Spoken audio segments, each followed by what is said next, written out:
अस्सलाम वालेकुम प्यारे। ये देखें पेट्रोल पंप पे कार आई थी और कार का पेट्रोल डलवाया और फिर धक्का लगा कर स्टार्ट करना पड़ रहा है। ये देखें मेरा दोस्त मायूं भी धक्का लगाने में मसरूफ़ है और ये अभी तक स्टार्ट नहीं हो रही। जोर लाओ जोर शाबाश। ये देखें और ये स्टार्ट हो गए। और ये देखें बरगाम में मोटरसाइकिल खोल दिया, यहाँ मोबाइल जलाना है तो अच्छा होता निकल डाला डेढ़ में बात कर हमारा लंबा लगेगा। क्वार्टर मोबाइल पाव वाला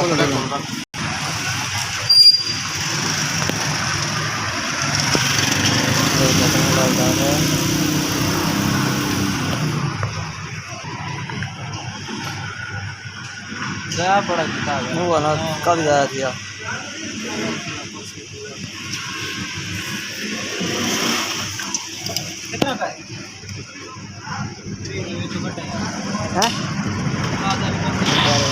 मोबाइल डलवा लिया, आगे हम चले जा रहे हैं पेट्रोल पंप से।